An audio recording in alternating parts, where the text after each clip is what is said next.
बोलिए प्रेम से श्री सद्गुरु महाराज की जय। श्री सद्गुरु महाराज की जय। श्री सद्गुरु महाराज की जय।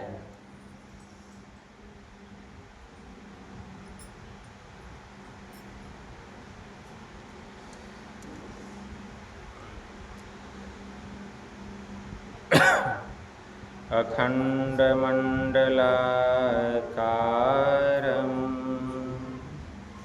व्याप्तं येन चराचरं तत्पदं दर्शितं येन तस्मै श्री गुरुवे नमः। गुरु बिनु ज्ञान न उपजे, गुरु बिनु मिले न भेव, गुरु बिनु संशय न मिटे। जय जय जय गुरुदेव। जय जय जय गुरुदेव। श्री सद्गुरु महाराज की जय।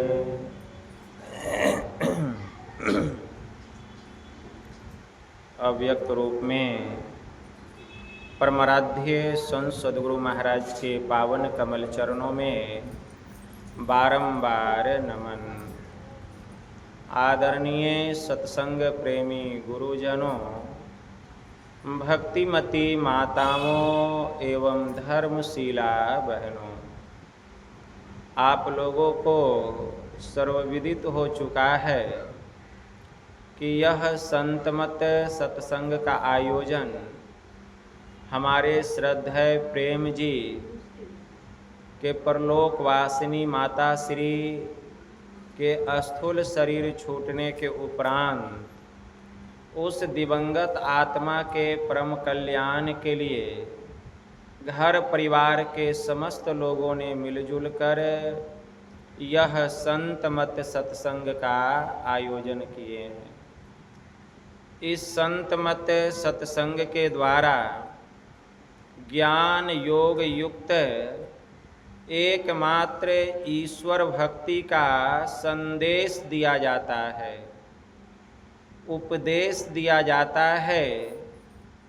प्रत्येक प्राणी मात्र को बोध कराया जाता है कि ज्ञान क्या है, योग क्या है, भक्ति क्या है, जीव क्या है, माया क्या है, ब्रह्म क्या है। इन सभी रहस्यमयी बातों का ज्ञान सत्संग के माध्यम से यह जो जीव अबोध बना हुआ है, सत्संग श्रवण करते करते एक दिन वह सुबोध और परम ज्ञानी हो जाता है। अभी संत स्तुति और गुरु वंदना से पाठ का शुभारंभ हुआ।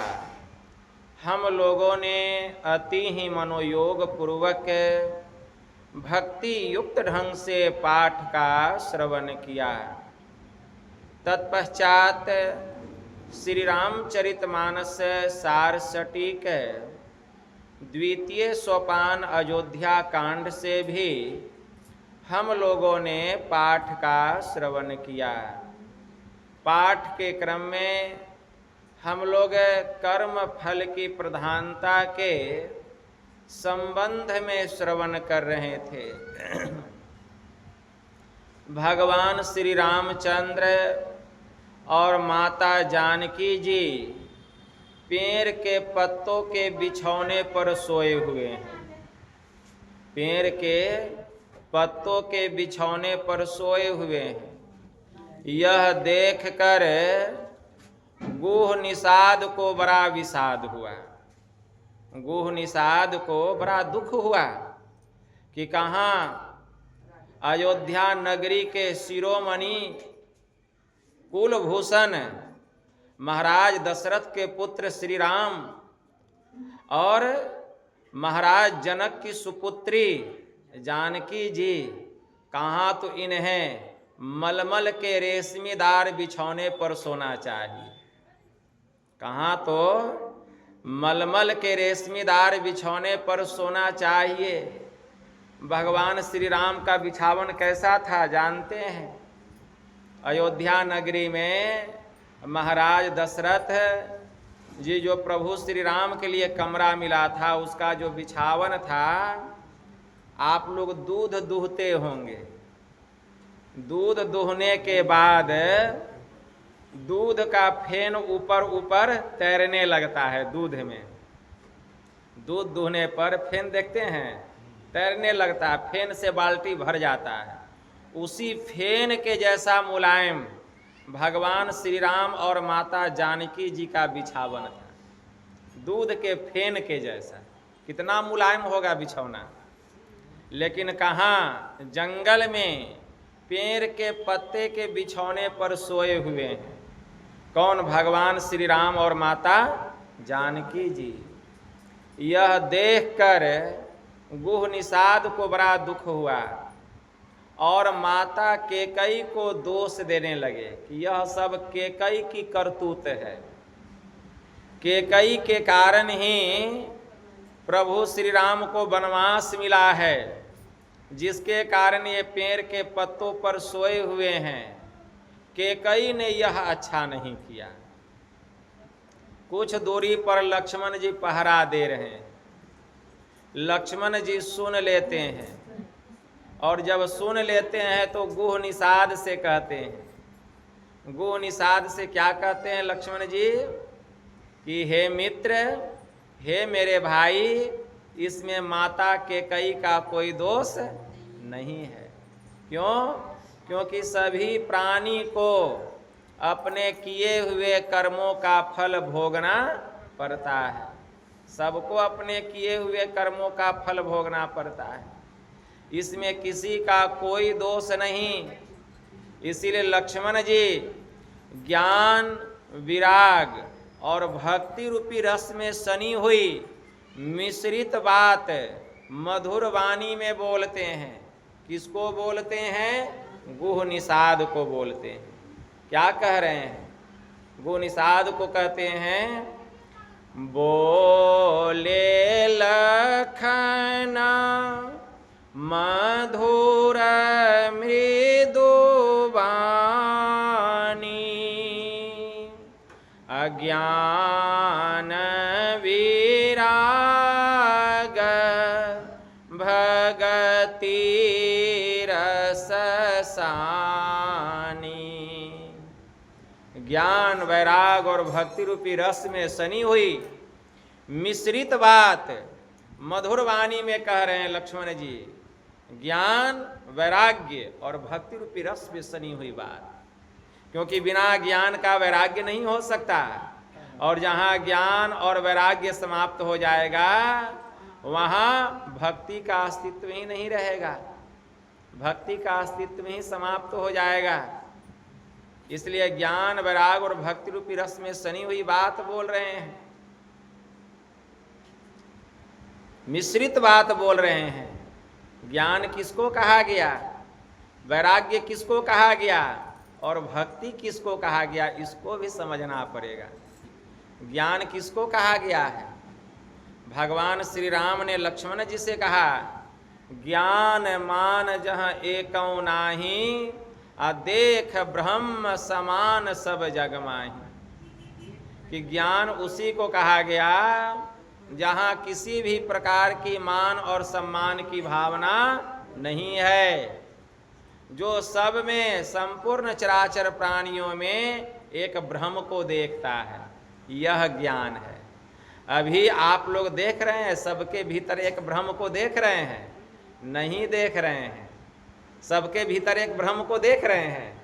नहीं देख रहे हैं। क्या देख रहे हैं? हम देख रहे हैं यह मेरी माता है, ये मेरे पिताजी हैं, यह मेरा भाई है, यह मेरी बहन है, यह मेरी पत्नी है, यह मेरा पति है। तो सब में एक ब्रह्म को कहाँ देख रहे हैं? ब्रह्म को नहीं देखने के कारण हम लोगों को क्या अज्ञानता के कारण, ज्ञान नहीं होने के कारण, अज्ञानता के कारण हम लोग किसी को अपनी माँ समझ रहे हैं, किसी को अपनी बहन समझ रहे हैं, किसी को भाई समझ रहे हैं, किसी को पति, किसी को पत्नी समझ रहे हैं। यह ज्ञान नहीं है, यह अज्ञानता है। जिस दिन ज्ञान हो जाएगा, संपूर्ण चराचर प्राणियों में हम एक ब्रह्म को देखेंगे, एक ब्रह्म को देखेंगे। लेकिन अभी ज्ञान नहीं हो रहा। भगवान श्री राम कह रहे हैं कि ज्ञान मान जहाँ एकौ नाही। ज्ञान उसी को कहा गया जहाँ किसी प्रकार के मान और सम्मान की भावना नहीं,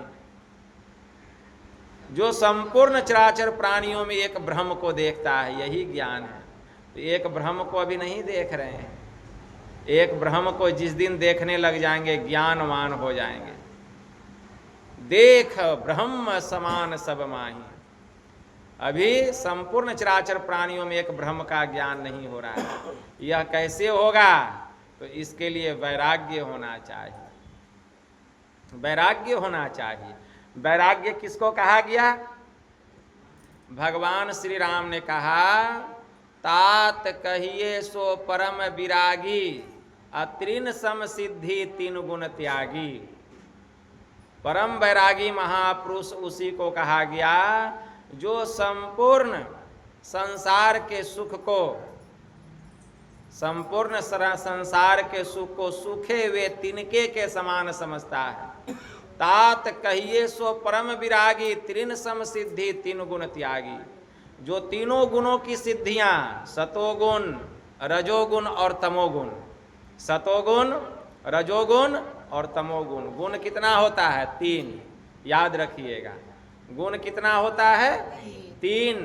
रजोगुण, तमोगुण और सतोगुण। रजोगुण मतलब उत्पन्न करने की शक्ति। ब्रह्मा जी को मिला कि जाइए आप सृष्टि को उत्पन्न कीजिए। उत्पन्न करने की शक्ति मतलब ब्रह्मा जी की शक्ति।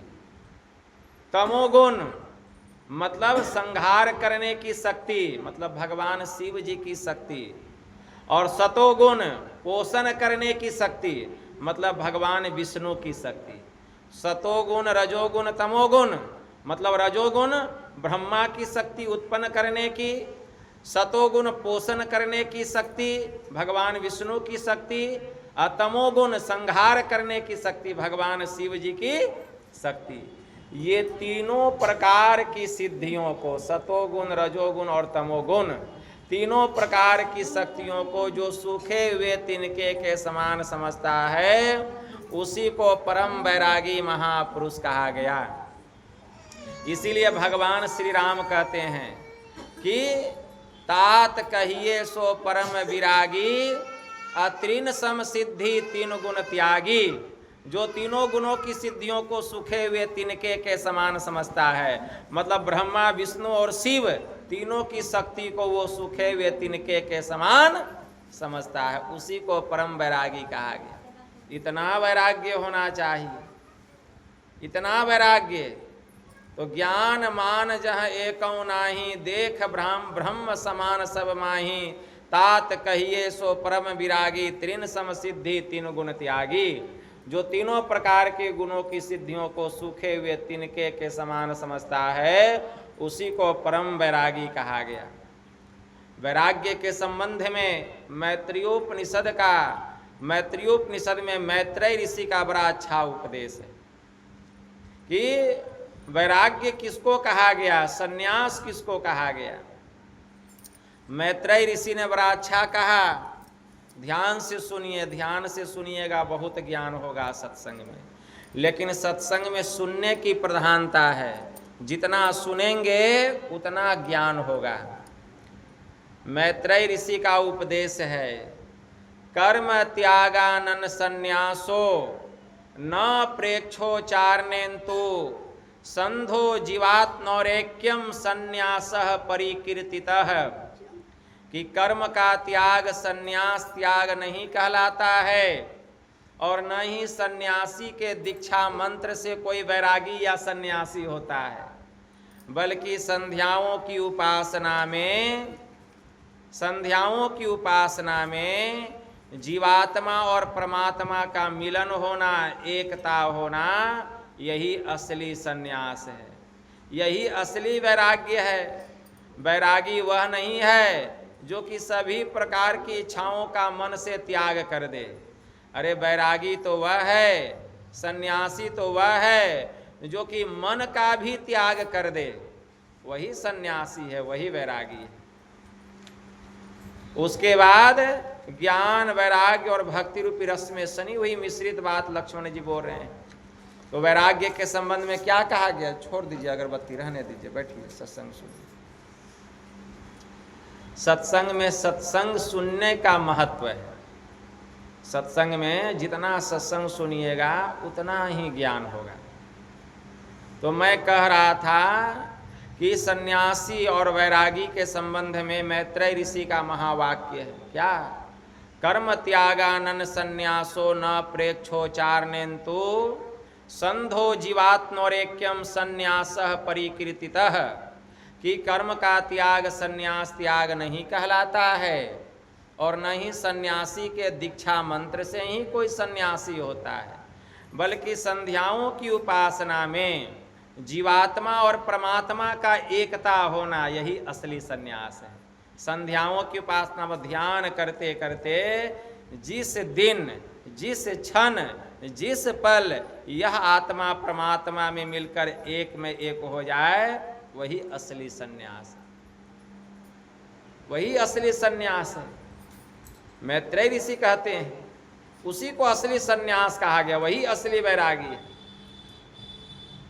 लेकिन यह काम बहुत कठिन है, बहुत कठिन है, बहुत कठिन।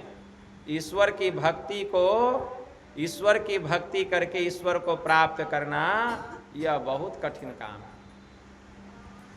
इसलिए मैत्रेय ऋषि आगे कहते हैं कि सभी प्रकार की कामनाओं को जो वमन के समान त्याग करता है, जिसने कि इस देहाभिमान का भी परित्याग कर दिया है, उसी का सन्यास पर अधिकार है, उसी का सन्यास पर अधिकार है।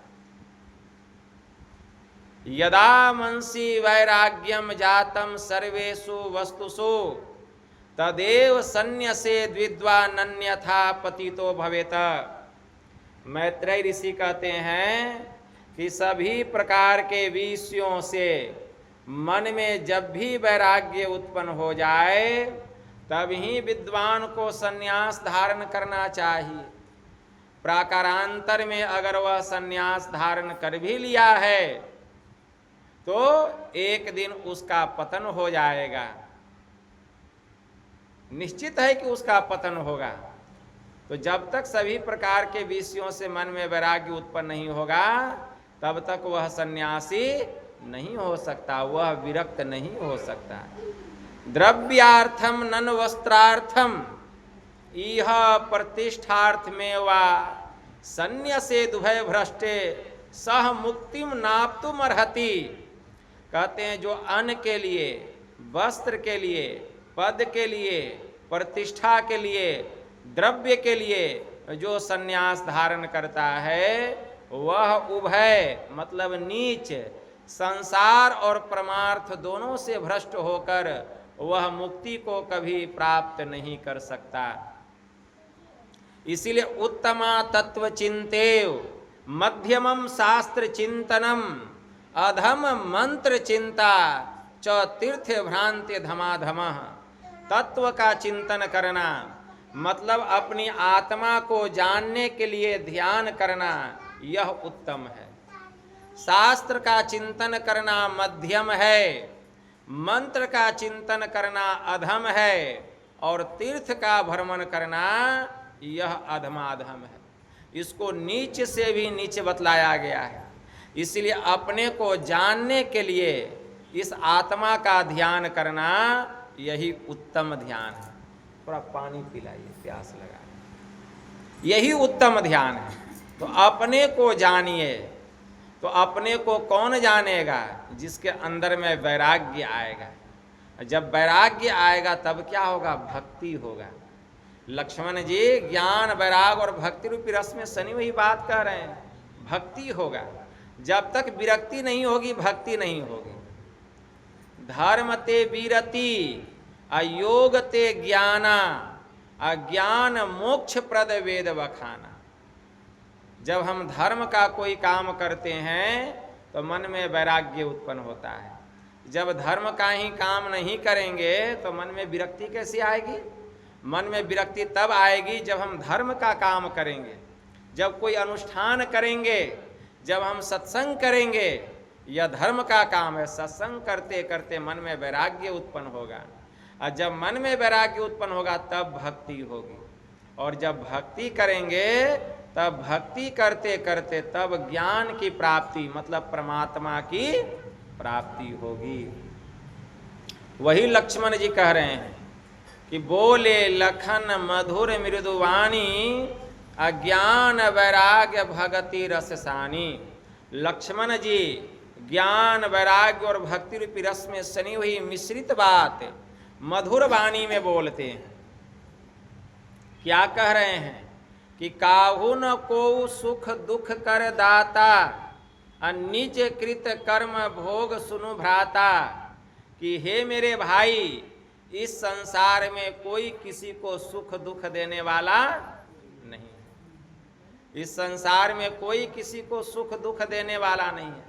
ऐसा हमको लगता है कि वह हमको दुख दे रहा है या उससे हमको सुख मिल रहा है, लेकिन वास्तव में संसार में कोई किसी को सुख दुख देने वाला नहीं है। अपने किए हुए कर्मों के कारण हमें सुख दुख मिलता है।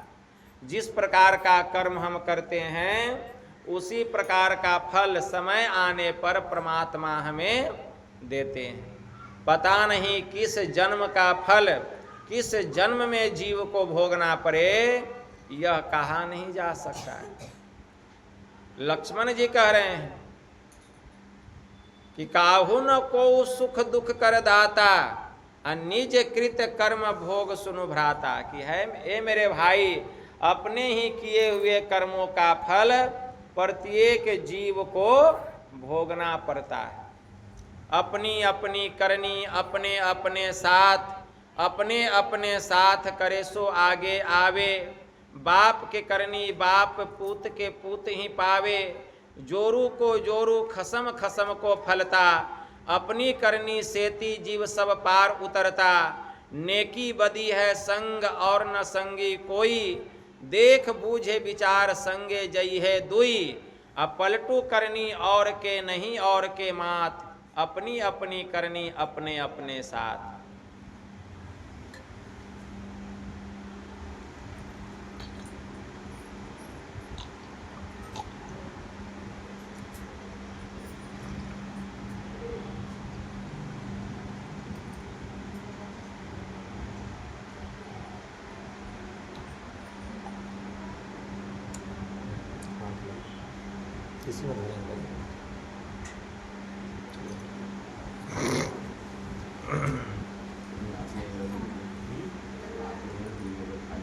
श्री सद्गुरु महाराज की जय। तो लक्ष्मण जी गुह निषाद से कह रहे हैं कि जोग वियोग भोग भल मंदा। हित अनहित मध्यम भ्रम फंदा। जोग का अर्थ होता है मिलना। वियोग का अर्थ होता है बिछुड़ना, मतलब मिलना और बिछोड़ना। जोग वियोग। भोग भल मंदा मतलब अच्छा और बुरा फल भोगना। अच्छा बुरा फल भोगना, मिलना बिछोड़ना, भला बुरा फल भोगना। हित अनहित मध्यम भ्रम फंदा। हित अनहित मतलब शत्रु और मित्र, शत्रु मित्र मध्यस्थ, ये सब जितने भी हैं सब भ्रम के फंदे। ऐसा लगता है कि हम किसी से मिल रहे हैं या कोई हमसे बिछुड़ रहा है। ऐसा लगता है कि ये हमारे लिए बुरे हैं, ये हमारे लिए अच्छे हैं, ठीक है ना, भला बुरा। और ये न तो हमारा भला करने वाले हैं न बुरा करने वाले हैं, मतलब मध्यस्थ हैं, कोई मध्यस्थ भी होते हैं, ठीक है ना। मध्यम भ्रम फंदा, हित अनहित मध्यम भ्रम फंदा, ये सब जितने हैं ये सब भ्रम के फंदे हैं। वास्तव में न तो हमें किसी से मिलना है इस संसार में, न तो किसी से बिछुड़ना है। योग वियोग भोग भल मंदा, भला बुरा, न तो यहाँ मेरे लिए कोई भले हैं न मेरे लिए कोई बुरे हैं, न मध्यस्थ हैं, ठीक है ना। ये सब जितना देखने में आ रहा सब भ्रम है, कुछ भी यथार्थ नहीं है। जन्म मरण जहाँ लगी जग जालू, जन्म लेना फिर मर जाना, संपत्ति विपत्ति कर्म अरु कालू। ध्यान से सुनिए, संपत्ति विपत्ति कर्म और काल, जहाँ तक संसार के जाल हैं। देखिए संसार का जाल कैसे विश्लेषण कर रहे हैं लक्ष्मण जी। संसार का जाल, संसार के जाल को कम शब्दों में, संसार का जाल क्या है? संसार का जाल है मिलना बिछुड़ना, ये संसार का जाल है। मिलना और बिछुड़ना ये संसार का जाल है। योग वियोग भोग भल मंदा, कोई मेरा भला कर रहा है या कोई बुरा कर रहा है, ये भी संसार का जाल है। कोई मेरा भला कर रहा है या कोई मेरा बुरा कर रहा है, मन में सोचते हैं ना। या कोई ऐसा भी है जो न तो मेरा भला कर रहा है और न ही मेरा बुरा कर रहा है, ऐसे भी कोई लोग होते हैं, ये भी संसार का जाल है। देख लीजिए संसार का जाल। तो योग वियोग भोग भल मंदा हित अनहित, ये भी संसार का जाल है कि ये मेरे हितैषी हैं, ठीक है ना, ये मेरे लिए अच्छे हैं। हित अनहित या मेरे लिए ये अनहित करने वाले हैं। हित अनहित मध्यम भ्रम फंदा, जन्म मरण जहाँ लगी जग जालू, जन्म लेना और मर जाना, संपत्ति और विपत्ति कर्म और काल। ऐसा लगता है कि कोई मेरे घर में जन्म लिया, खुश होते हैं। फिर कुछ क्षण ऐसा लगता है कि कोई मेरे घर से शरीर छोड़ के चला गया, तो दुखी होते हैं। तो जन्म लेना और मर जाना, जन्म मरण जहाँ लगी जग जालू, संपत्ति विपत्ति। ऐसा लगता है कभी कभी बहुत संपत्ति मेरे पास आ गया, और कभी कभी ऐसा लगता है कि बहुत विपत्ति मेरे ऊपर में आ गया। नहीं लगता है कि बहुत विपत्ति आ गया? तो ये सब संसार के जाल हैं, ये सब संसार के जाल, मतलब संसार का माया है, ठीक है ना। धरणी धाम, धरणी मतलब धरती, धाम मतलब घर, पुर मतलब समाज परिवार, धरणी धाम धन पुर परिवारु। स्वर्ग और नरक जहाँ तक व्यवहार लगा हुआ है, देखिए सुनिए, जो देखने में आता है, जो सुनने में आता है, जिसको हम मन में विचार करते हैं, गुनिये मन माही मोह मूल परमार्थ नाही। इसमें कहीं कोई परमार्थ नहीं है, सब अज्ञानता है। ये सब क्या है? अज्ञानता, सब मोह का कारण है। ये सब मोह का कारण है। जितना हम अभी बताएं इसमें कहीं भी ज्ञान नहीं। कहीं ज्ञान है? कहीं ज्ञान नहीं है। ध्यान से समझिएगा हम जो कह रहे हैं, ध्यान से सुनिएगा, बहुत ज्ञान होगा। इसमें कहीं भी ज्ञान है ही नहीं, सब अज्ञानता, सब मोह है, सब माया है। क्या क्या मोह माया है? फिर से सुनिए, क्या क्या अज्ञानता है, क्या क्या झूठा है, क्या क्या भ्रम है, और उसके बाद बताएंगे कि ज्ञान क्या है। अभी अज्ञानता क्या है, मतलब झूठ क्या है, उसको सुनिए। अभी झूठ बात बता रहे हैं, जो झूठ है, अब बाद में सत्य बतलाएंगे कि सत्य क्या है। झूठ क्या है? तो योग वियोग मतलब मिलना बिछोड़ना, योग वियोग भोग भल मंदा, भोग मतलब अच्छा बुरा, ठीक है ना, मध्यस्थ, ठीक है ना, कोई हमारे मित्र हैं तो कोई शत्रु हैं, ठीक है ना, ये सब भ्रम के फंदे हैं। जन्म मरण, जन्म लेना और मर जाना, जन्म लेना और मर जाना, संपत्ति विपत्ति कर्म अरु कालु, संपत्ति विपत्ति कर्म काल, जहाँ तक संसार के जाल हैं, धरणी धाम, धरती आकाश गांव समाज परिवार धन, धरणी धाम धन पुर परिवारु, स्वर्ग नरक जहाँ लगी व्यवहारु, देखिए सुनिए गुनिए मन माही, मोह मूल परमारथ नाही। जो देखे जाते हैं, सुने जाते हैं, मन में विचारे जाते हैं, यह सब अज्ञानता, सब मोह है, कहीं कोई यथार्थ है ही नहीं, कहीं कुछ सत्य है ही नहीं,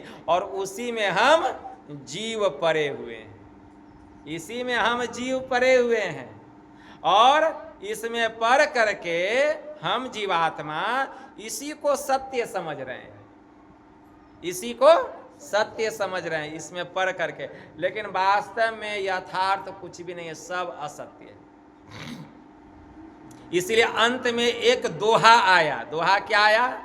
सपने हूँ होई भिखारी नृप, रंक नाकपति होई, जागे लाभ न हानि कछो, अतिमि प्रपंच जिए जोई। जैसे कोई भिखारी है, वह सपना देखा रात में कि वह राजा बन गया, इंद्र के समान, ठीक है ना, इंद्र के समान स्वर्ग का राजा बन गया। सपना कौन देखा? भिखारी। सपना भिखारी देखा, सोया स्टेशन पर, भीख मांग के आया, जो था खा पी लिया, सो गया, और स्वप्न देखा कि वह स्वर्ग का राजा बन गया, ठीक है ना, और राजा महल में सोया हुआ था, राजा महल में सोया हुआ था रेशमीदार बिछौने पर। वो भी सपना देखा कि हम भिखारी बन गए। भिखारी स्वप्न देखा कि हम स्वर्ग का राजा बन गए, और राजा स्वप्न देखा कि हम भिखारी बन गए। अचानक दोनों का नींद टूट गया, राजा का भी नींद टूट गया और भिखारी का भी नींद टूट गया। भिखारी का नींद टूटा तो देखा कि हम भिखारिये हैं, राजा नहीं बने हैं स्वर्ग का। और जब राजा का नींद टूटा तो देखता है कि हम राजा हैं, हम भिखारी नहीं बने हैं, ठीक है ना। मतलब राजा तो राजा ही है, भिखारी तो भिखारी ही है, लेकिन स्वप्न भिखारी देखा कि हम स्वर्ग के राजा बन गए, और राजा स्वप्न देखा कि हम भिखारी हो गए। लेकिन जगने के बाद भिखारी को कोई लाभ नहीं हुआ और राजा को कोई हानि नहीं हुई। जब दोनों जगह, भिखारी भी जगा, तो भिखारी जब जगा तो उसको कोई लाभ नहीं हुआ, वो तो भिखारी था, भिखारी ही है, स्वप्न देख रहा था। और राजा जब जगा तो राजा को कोई हानि नहीं हुआ, वह तो राजा ही था, वह तो स्वप्न देख रहा था हम भिखारी बन गए हैं। तो जगने के बाद भिखारी को न तो कोई लाभ हुआ और राजा को न तो कोई हानि हुई। उसी प्रकार यह संसार स्वप्नवत है। राजा जनक अपने महल में इसी तरह सोए हुए थे, तो सोए हुए थे तो उन्होंने स्वप्न देखा। राजा जनक ने स्वप्न देखा कि एक पड़ोसी राजा उनके राज्य पर चढ़ाई कर दिया, बहुत बड़ा फौज लेकर के चढ़ाई कर दिया, और चारों तरफ से राज्य को घेर लिया गया। सारी सेना को, सेनापति को बंदी बना लिया गया, दुश्मन राजा। और राजा जनक जिस कमरे में सोए हुए थे उस किले को, राजमहल को भी घेर लिया गया, और घेर करके राजा जनक को भी बंदी बना लिया गया। स्वप्न देख रहे हैं राजा जनक, स्वप्न देख रहे हैं, राजा जनक को भी दुश्मन राजा बंदी बना लिया, और राजा जनक को बंदी बना करके दुश्मन राजा के सामने खड़ा किया गया। दुश्मन राजा जो था क्या किया, राजा जनक के शरीर पर से जितना वस्त्र आभूषण था सब उतरवा लिया। राजा जनक स्वप्न देख रहे हैं, और राजा जनक थर थर कांप रहे हैं, स्वप्न देख रहे हैं, पता नहीं अब यह दुश्मन राजा क्या करेगा। पूरा वस्त्र आभूषण उतार लिया गया, और वस्त्र आभूषण लेकर के उतार करके एक कोपिन पहने हुए हैं, एक लंगोटी पहने हैं राजा जनक। अब पता नहीं क्या होगा, फांसी चढ़ा देगा, थर थर कांप रहे हैं। दुश्मन राजा ऐलान करता है पूरे राज्य में कि जनक को कोई भी भोजन नहीं देगा, कोई भी पानी नहीं देगा, अगर कोई भी भोजन और पानी दिया उसको सूली पर चढ़ा दिया जाएगा। और राजा जनक को कहते हैं अगर तुम जिंदा रहना चाहते हो तो इसी वक्त देखो सूर्य माथे के ऊपर है, सूरज ढलने के पहले तुम इस राज्य के सीमा से बाहर निकल जाओ, और नहीं तो मेरा एक सिपाही तुम्हारे पीछे पीछे रहेगा। जैसे सूरज ढलेगा तुम्हारा गर्दन धड़ से अलग कर देगा, जल्दी भागो। अब राजा जनक थर थर कांप रहे हैं, भागना शुरू किए, और दुश्मन राजा का सिपाही भी उसके पीछे पीछे भाग रहा है। भागते भागते जा रहे हैं, बुरा हाल हो गया, पैर में फफोले पड़ गए। जेठ की दोपहरिया, सूर्य माथे पर था, भूख प्यास से बुरा हाल, लेकिन जो भी देखता दरवाजा बंद कर लेता। कहते भूख लगी है भोजन कराओ, कोई भोजन नहीं, प्यास लगी है पानी दो, कोई पानी नहीं। राजा जनक एकदम प्यास से व्याकुल, भूख से व्याकुल, और दुश्मन राजा का सिपाही पीछे पीछे दौड़ते जा रहे हैं, गिर रहे हैं, रास्ते में कंकर पत्थर पर ठोकर लग रहा है, पैर पूरा घर्षण से छिला गया है, पैर से लहू की धारा बह रही है, पैर में फफोले पड़ गए हैं, चला नहीं जा रहा है। देखते हैं अब सूर्य ढलने वाला है, और तेजी दौड़ने लगते हैं, हाँफ रहे हैं, हाँफते हाँफते सूर्य ढलते ढलते उस राज्य के सीमा के जैसे पार करते हैं, दुश्मन राजा का सिपाही लौट जाता है और वे धराम से धरती पर गिर जाते हैं। राजा जनक बेहोश हो जाते हैं, बेहोश हो जाते हैं। जब होश आता है, जब होश आता है, देखते हैं शाम हो गया है, भूख प्यास से बुरा हाल है। कुछ लोग उधर से आ रहे हैं, कहते हैं बहुत जोरों की भूख लगी, कुछ भोजन कराओ। कुछ लोग कहते हैं देखिए सामने में मंदिर है, पुजारी खिचड़ी बांट रहा है, लेकिन अब लगता है सूर्य ढल गया, भगवान का पट बंद हो गया होगा, जल्दी जाइए कुछ मिल जाए। राजा जनक दौड़ते हुए जाते हैं, पुजारी साहब गेट बंद कर रहे थे भगवान का और पट गिरा रहे थे। पुजारी के पैर पे गिर गए, कहें बहुत जोरों की भूख लगी है, थोड़ा सा भोजन करा दीजिए। राजा जनक हैं, स्वप्न देख रहे, अभी स्वप्न भंग नहीं हुआ है। पुजारी कहते हैं कि देखिए अब तो सारा प्रसाद खत्म हो गया, आपने आने में देर कर दी, अब तो कुछ भी नहीं है, सब प्रसाद बट गया।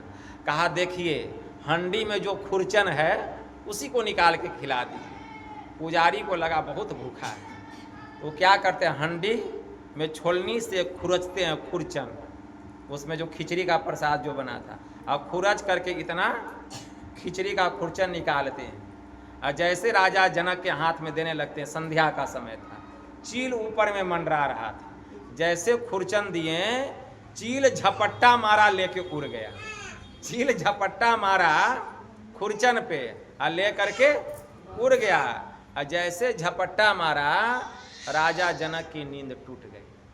जब नींद टूट गई तो देखते हैं हम तो महल में हैं, रेशमीदार बिछावन पर सोए हुए हैं, लेकिन यह जो देख रहे हैं अभी, यह सही बात है कि जो अभी हम देख रहे थे थोड़ा देर पहले, वह सही बात है। राजा जनक का बुद्धि काम करना बंद कर दिया और एक ही बात कहने लग गए, यह सत्य कि वह सत्य, यह सत्य कि वह सत्य। मतलब जो अभी देख रहे हैं यह बात सत्य है, कि जो स्वप्न में देख रहे थे वह बात सत्य था। कितना डरे हुए थे, भयभीत थे, भूख प्यास से बुरा हाल था, दुश्मन राजा चढ़ाई कर दिया था, वस्त्र आभूषण नहीं था शरीर पर, एक लंगोटी पहने हुए थे, भोजन के लिए तड़प रहे थे, तो वह भी उस समय भी तो हम दुखी थे, तड़प रहे थे, तो वह सत्य था कि यह सत्य। तो कहने लगे यह सत्य कि वह सत्य, यह सत्य कि वह सत्य। अब राजा जनक के दरबार में बहुत विद्वान लोग, ज्ञानी ध्यानी महापुरुष लोग रहते थे, सब आगे दरबारी लोग देखने लगे राजा जनक को एक टक। सबसे राजा जनक पूछते हैं यह सत्य कि वह सत्य, यह सत्य कि वह सत्य। उनकी पत्नी का नाम था सुनैना, वह भी आ गई, उससे भी यही बात पूछे, यह सत्य कि वह सत्य, यह सत्य कि वह सत्य। अब महारानी सहित जितना पहरेदार था, सिपाही था, सब के मन में लगा कि हमारे महाराज पागल हो गए, पागल हो गए, कि हमारे महाराज पागल हो गए। अब पागल हो गए तो सब तो पागले घोषित कर दिया, लेकिन किसी से भी इस सवाल का जवाब नहीं मिला, कोई नहीं दे सका जवाब। जिससे राजा पूछते यह सत्य कि वह सत्य, सब पता पागल हो गए हैं। जवाब नहीं मिला। अब राजा जनक रथ निकाले और रथ पर बैठ गए, सारथी को बुलाएं। रथ सारथी चलाया, जाने लगे जंगल के तरफ। अपने सवाल के जवाब में जा रहे हैं, यह सत्य की वह सत्य, यह सत्य की वह सत्य। रास्ते में अष्टावक्र मुनि आगे आगे जा रहे थे। अष्टावक्र मुनि बड़े सिद्ध महात्मा थे, अब पीछे पीछे रथ है। अष्टावक्र मुनि का 8 अंग टेढ़ा मेढ़ा, 8 अंग टेढ़ा मेढ़ा, इसीलिए उनका नामे पड़ गया अष्टावक्र मुनि। अचानक सारथी जो रथ चला रहा था ठोकर लग गया अष्टावक्र मुनि को। तो ठोकर जो लगा, सारथी रथ ठीके चला रहा था, उनका 8 अंग टेढ़ा मेढ़ा। अब उधर रथ चलाए तो इनका अंग इधर आ जाए, और इधर रथ चलाए तो इधर आ जाए। 8 अंग टेढ़ा मेढ़ा हिल डोल के चल रहे थे अष्टावक्र मुनि। ठोकर लगा तो ठोकर लगा तो सारथी कहता अष्टावक्र मुनि को कि आपको सूझता नहीं है, जिधर रथ चलाते हैं उधरे चले आते हैं, सुस्ता नहीं है क्या? अष्टावक्र मुनि नीचे से ऊपर तक सारथी को देखते हैं, 8 अंग टेढ़ा मेढ़ा, ज्ञानी महापुरुष थे। सारथी को क्या कहते हैं, अरे तू क्या कहा, मुझे सूझता नहीं है। अरे मुझे सूझता नहीं है कि तुझे सूझता नहीं है, मुझे सूझता नहीं है कि तुझे सूझता नहीं है। तू क्या कह रहा था? तो नहीं, मैं आपसे बार बार रास्ता मांग रहा था, आप उसी रास्ते पर आ जाते थे। बार बार रास्ता मांग रहा था, उसी रास्ते पर आ जाते थे। हम लोग भी गाड़ी चलाते हैं, जब इधर मुड़ना होता तो हाथ इधर करते हैं, मतलब रास्ता मांगते हैं कि इधर रोक करके रखिए, हमको इधर मुड़ना है। तो वही सारथी का कि हम रास्ता आपसे मांग रहे थे, आपको सूझता नहीं है। कह रे तू मुझे कहता सूझता नहीं है, तू मुझसे रास्ता मांग रहा था। अरे मुझे नहीं सूझता है कि तुझे नहीं सूझता है कि इस रथ पर बैठा हुआ यह जो रथी है राजा जनक, इसको नहीं सूझता है। क्या तुझको नहीं पता है कि लूल्हे से, लंगरे से, अंधरे से, बहरे से रास्ता मांगा नहीं जाता है, उसको रास्ता दिया जाता है। उससे रास्ता मांगा नहीं जाता है।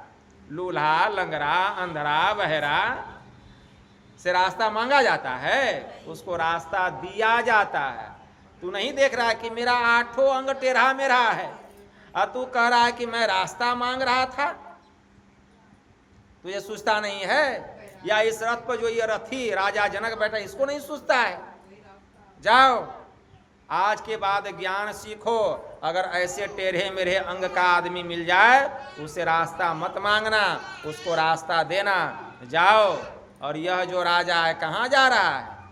अपने सवाल के जवाब में यह सत्य की वह सत्य, कहीं जवाब नहीं मिलेगा। जाओ। जैसे राजा जनक सुना, अरे यह तो कोई सिद्ध महात्मा लगता है, इसको कैसे पता चला कि यह सत्य की वह सत्य? इस सवाल के जवाब में मैं जा रहा हूँ, इसको कैसे पता चला? तुरंत सारथी को कहा रथ रोको। सारथी रथ रोक दिया। राजा जनक रथ से नीचे उतरे, और जब रथ से नीचे उतरे तो उनके चरणों में गिर गए, अष्टावक्र मुनि के चरणों में गिर। कोई ज्ञानी महापुरुष है, चरण में गिर गए और कहे महात्मन, क्या आप इस सवाल का जवाब जानते हैं? आपको कैसे पता चला कि मैं इसी सवाल के तलाश में जा रहा हूँ? कहा मुझे सब पता है। तूने रात्रि में स्वप्न देखा है ना, रात्रि में स्वप्न देखा है, ये दृश्य तुम्हारे सामने आया है, इसी के तलाश में तू जा रखा। हाँ, तो क्या मेरी सवाल का जवाब दीजिए? कहा अवश्य दूंगा, लेकिन यह बतलाओ कि मैं जो सवाल का जवाब दूंगा तो मुझे कहाँ लेकर के सवाल पूछेगा? कहा अपने राजमहल लेकर के जाऊँ। कैसे लेके जाएगा? तो आपको रथ पर बैठाऊंगा और अपने रथ के घोड़े का लगाम पकड़ करके पैदल रथ को खींच करके लेके जाऊंगा। कहा तब चलो मैं बैठता हूँ। बैठ गए अष्टावक्र मुनि रथ पर, सारथी को उतार दिया, और राजा जनक रथ के घोड़े का लगाम खींच करके आ रहे हैं। महल के द्वार पर सिपाही पहरेदार, उनकी पत्नी सुनैना, नजर जो पड़ा इतना हंसा ठहाका लगा के। पहले तो कुछ कमी था कि पता नहीं पागल हैं कि नहीं। अब तो पूरा सबको विश्वास हो गया कि राजा साहब पागल हो गए। एक लूल्हा लंगड़ा अंधरा बहरा को रथ पर बैठा दिए हैं और अपने रथ के घोड़े का लगाम खींच के आ रहे हैं। ये पागल का ही तो लक्षण है। लेकर के आए अष्टावक्र मुनि को, रथ पर से उतारे, महल में लेकर के गए। हद तो तब हो गई, महल में लेकर के गए और सोने के सिंहासन पर बैठाए अष्टावक्र मुनि को। स्वर्ण पात्र लेकर के आए, सोने का पात्र, उसमें अष्टावक्र मुनि का चरण पखारने लग गए, धोने लग गए। यह दृश्य देख करके जितने दरबारी लोग थे सब ठहाका लगा के हंसने लग गए, सब ठहाका लगा के हंसने लग गए। सबको हंसते हुए देख करके अष्टावक्र मुनि को भी हंसी आ गई, वो भी ठहाका लगा के जोर से हंसे। सब दरबारी लोग कहते हैं कि आप हम लोग को देखकर क्यों हंस रहे हैं? तो अष्टावक्र मुनि कहें कि यही तो मैं भी जानना चाहता हूँ, क्योंकि पहले तुम लोगों ने हंसा, तुम लोग अपनी हंसी का कारण बताओ, तो फिर भी मैं अपनी हंसी का कारण फिर मैं भी तुम लोगों को बताऊंगा। तो सभी दरबारी लोग कहते हैं महात्मा जी सुनना चाहते हैं तो सुनिए। आज तक हम लोगों ने आपके जैसा 8 अंग का टेढ़ा मेढ़ा व्यक्ति नहीं देखा था। आपके 8 टेढ़े मेढ़े अंगों को देखकर हम लोगों को हंसी आ गई। अब आप अपनी हंसी का कारण बताइए। तब राजा अष्टावक्र मुनि कहते हैं कि मैंने सुना था, मेरी हंसी का कारण सुनो। मैंने सुना था कि राजा जनक के दरबार में बड़े बड़े पंडित रहते हैं, ज्ञानी ध्यानी तपस्वी रहते हैं, बड़े बड़े विद्वान रहते हैं, ब्रह्मवेता रहते हैं। लेकिन मेरी हंसी का कारण यही है, जब मैं यहाँ आया और तुम लोगों पर दृष्टि मेरी पड़ी तो मुझे ऐसा लगा कि मैं चमारों की सभा में आ गया हूँ, मैं चमारों की सभा में आ गया हूँ। तो तुम चमार लोगों को देख करके मुझे हंसी आ गई। अब तो बड़ा आश्चर्य, कहें कि महात्मा जी क्या कह रहे हैं, हम लोग आपको चमार नजर आ रहे हैं? अरे जो हार का, मांस का, चमड़ा का पहचान करे उसको चमार नहीं तो क्या विद्वान कहा जाता है?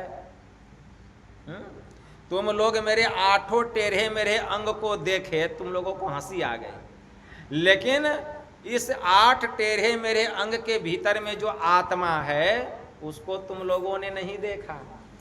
अरे नदी टेढ़ा मेढ़ा होता है, लेकिन नदी का धार टेढ़ा मेढ़ा नहीं होता है। गन्ना टेढ़ा मेढ़ा होता है, लेकिन गन्ने के भीतर में रहने वाला जो रस होता है वह रस टेढ़ा मेढ़ा नहीं होता है।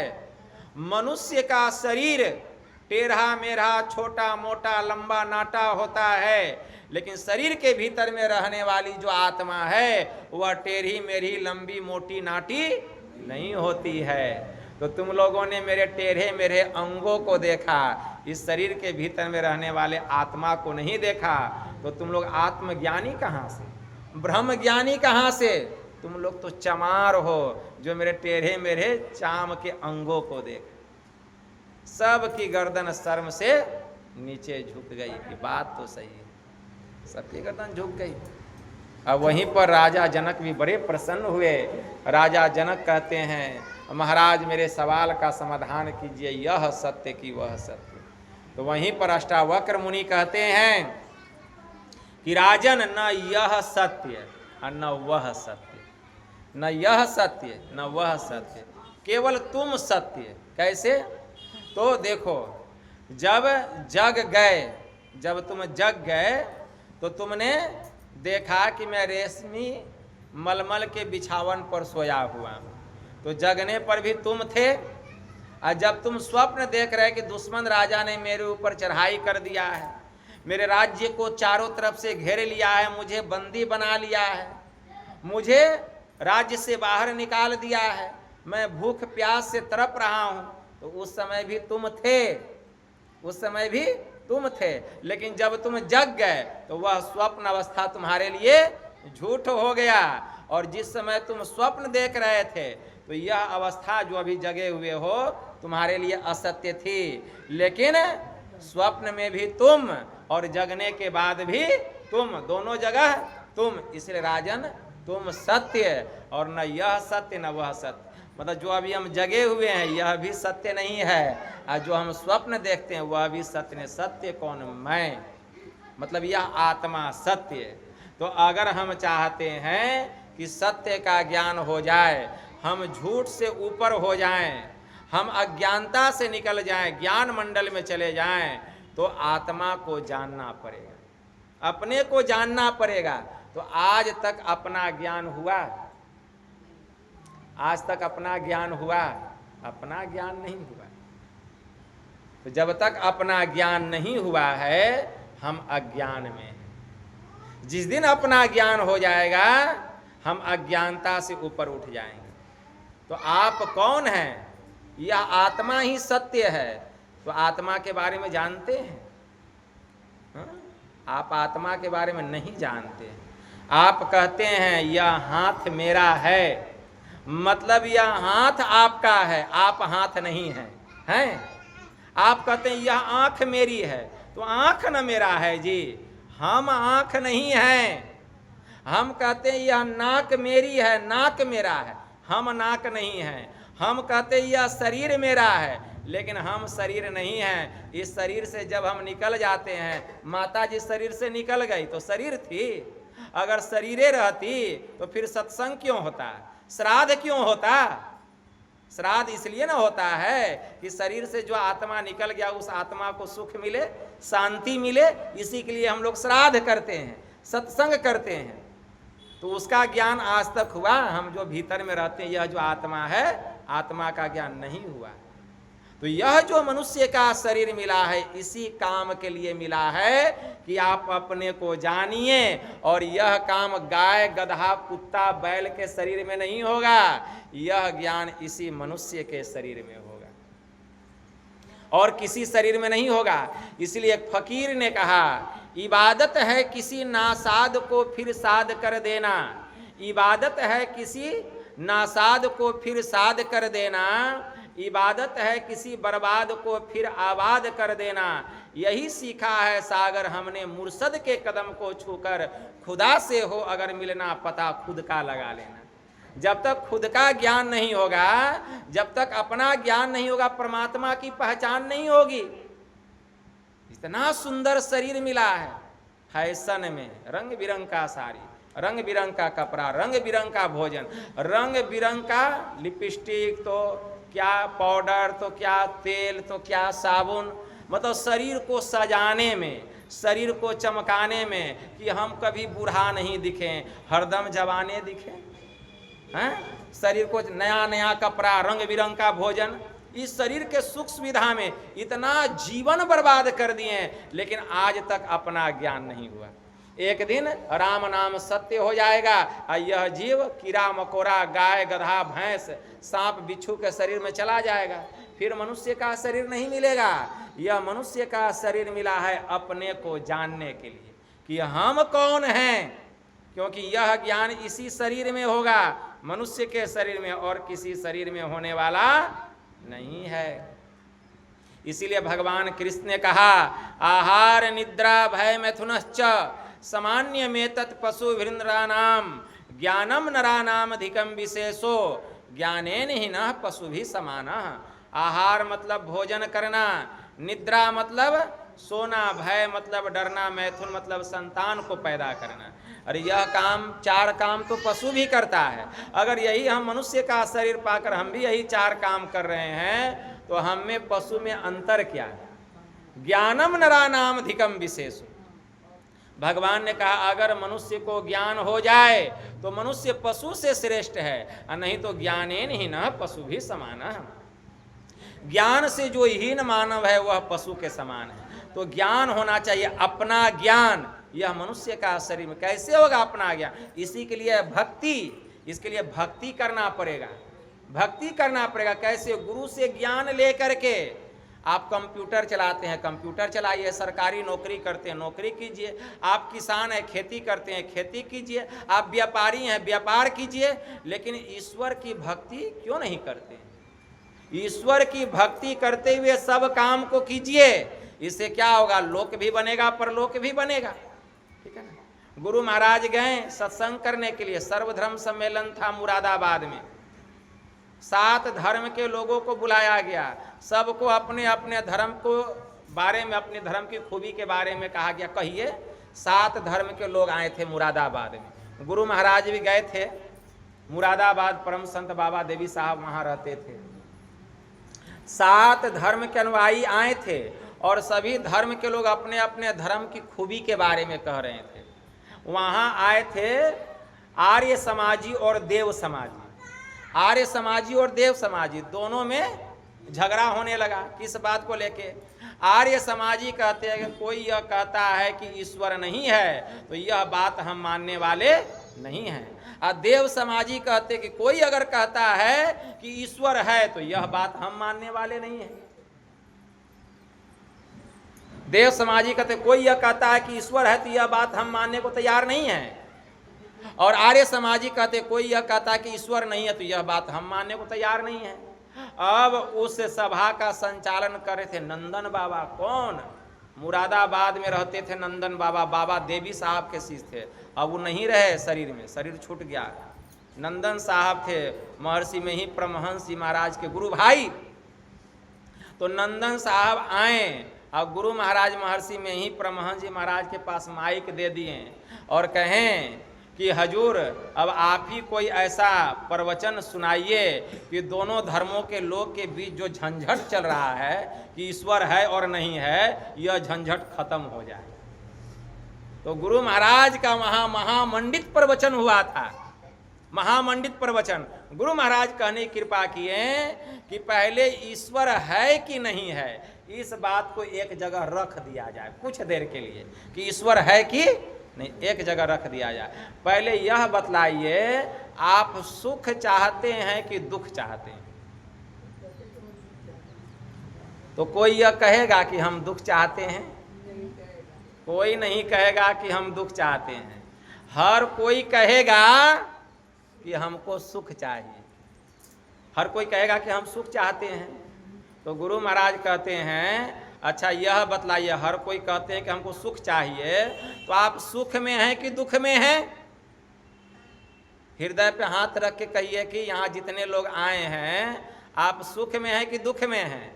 तो हर कोई कहेगा बाबा हम दुखी हैं। सत्य है कि नहीं? हर कोई कहेगा कि बाबा हम दुखी हैं। रुक जाइएगा, ध्यान से सुनिए। तो हर कोई कहेंगे कि हम दुखी हैं। दुख का मूल कारण क्या है? दुख का मूल कारण जन्म लेना और मरना।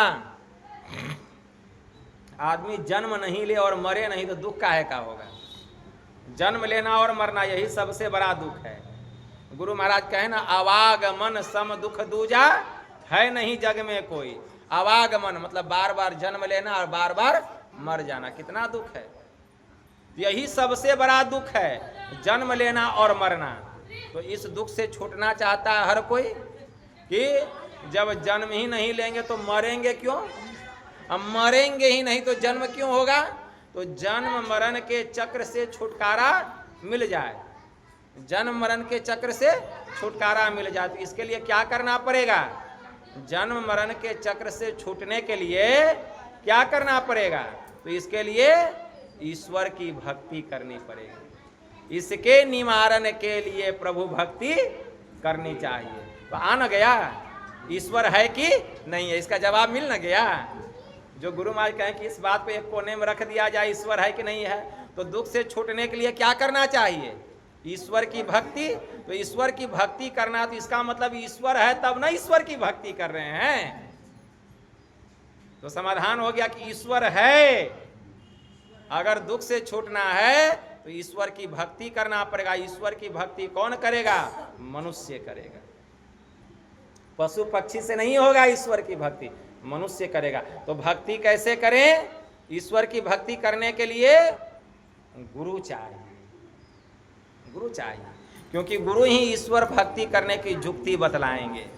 तो इसके लिए गुरु के शरण में जाना पड़ेगा। अब आ गया बात, गुरु के शरण में जाना पड़ेगा। भगवान कृष्ण ने कहा तद्विधि प्राणिपातेन परिप्रश्नेन सेवया उपदेशयन्ति ते ज्ञानम ज्ञानिन अस्वतत्वदर्शिनः, कि हे अर्जुन तत्वदर्शी महापुरुषों के शरण में जा, उनको दंडवत प्रणाम कर, कुछ दिनों तक उनकी सेवा कर, और जब तेरी सेवा से वे प्रसन्न हो जाएंगे तब तुझे वे आत्मा का रहस्य बतलाएंगे, आत्मज्ञान बतलाएंगे।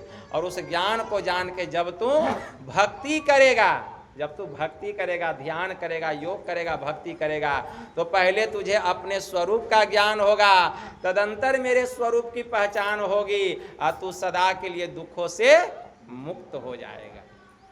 तब आ गया भक्ति। तो भक्ति तात भगति अनुपम सुख मूला, अब मिल ही जब संत होई हैं अनुकूला। जब अनुकूल संत मिल जाते हैं तो भक्ति करने की युक्ति बतला देते हैं, और वह युक्ति जानकर जब हम भक्ति करने लगते हैं तो आवागमन के चक्र से छूट जाते हैं, फिर मुक्ति मिल जाती है, अपना ज्ञान होता है। इसी के लिए यह शरीर मिला है। अगर कहीं भक्ति करते करते भक्ति पूरा नहीं हुआ, अब बीच में ही शरीर छूट गया, कोई भक्ति कर रहे हैं, भक्ति करते करते शरीर छूट गया, भक्ति पूरी नहीं हुई, तो घबराने की बात नहीं है, घबराने की बात नहीं है। फिर आपको मनुष्य का शरीर मिलेगा, फिर मनुष्य का शरीर मिलेगा। यह संस्कार ऐसा पुष्ट हो जाता है। भगवान ने कहा नेहा भी कर्मणा सोसती प्रत्यावायो न विद्यते स्वल्पम अप्यस्य धर्मस्य त्रायते महतो भयात। हे अर्जुन, मेरे इस योग के आरंभ का नाश नहीं होता, इसका उल्टा परिणाम नहीं होता।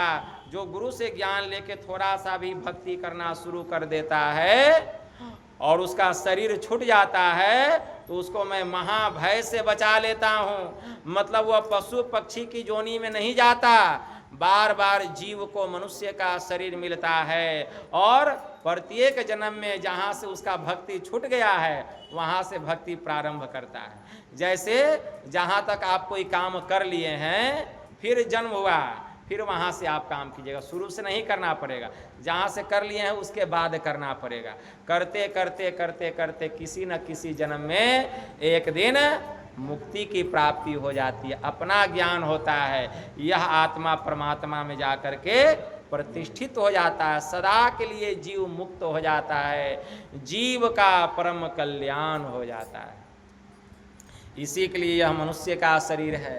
तो हमारी माता जी, हमारे प्रेम जी, माता जी का श्राद्ध कर्म कल संपन्न हुआ और आज सत्संग हो रहा है। क्यों? क्योंकि माता जी की जो आत्मा है जहाँ कहीं भी गई है, गुरु महाराज उनको अपने शरणागत में शरण दिए हैं, और इस सत्संग का प्रताप प्रभाव ऐसा है कि माता जी को पुनः मनुष्य का शरीर मिलेगा, और जहाँ से माता जी का भक्ति छूट गया है पुनः वहाँ से वह भक्ति प्रारंभ करेगी, और भक्ति करते करते एक दिन वह भगवान में ही मिलकर एक में एक हो जाएगी, उस जीवात्मा का परम कल्याण हो जाएगा। इसी के लिए यह सत्संग है। हम लोग श्राद्ध करते हैं, श्राद्ध का मतलब क्या होता है? श्रद्धा के साथ जीव के कल्याण के लिए जो धर्म का अनुष्ठान किया जाए उसी को श्राद्ध कहा गया है। धर्म का अनुष्ठान जो किया जाए और उसका पुण्य का प्रताप उस जीवात्मा को मिले, ताकि उसके वंशज पितृ दोष से बचे रहे, पितृदोष से बचे रहे उसके वंशज। इसी के लिए श्राद्ध किया जाता है। जो श्राद्ध माता पिता का नहीं करते उसको पितर दोष लगता है, उसके ऊपर में कुसंकट आता है, नाना प्रकार का कुसंकट का सामना करना पड़ता है। तो पितृदोष से बच जाते हैं उनके वंशज, और माता पिता की आत्मा को शांति मिलती है कि हमारे बेटे, हमारे पुतों, हमारे घर के परिजन, हमारे स्वजन मिल करके सत्संग करा रहे हैं, कोई धार्मिक अनुष्ठान करा रहे हैं, तो वह सूक्ष्म रूप में जीवात्मा देखता है और इसका सारा सुख उस जीवात्मा को प्राप्त होता है तो खुश होकर के माता पिता आशीर्वाद देते हैं और भगवान से प्रार्थना करते हैं कि हमारा परिवार सुखी संपन्न रहे। बोलिए प्रेम से श्री सद्गुरु महाराज की जय। तो यही थोड़ा सा मैं आप लोगों की सेवा में कहा, बस इतना ही कहकर गुरु महाराज के श्री चरणों में प्रेम पुष्प समर्पित करते हुए मैं अपनी वाणी को यहीं विराम देता हूँ। बोलिए प्रेम से श्री सद्गुरु महाराज की। चलिए आरती कीजिए अब।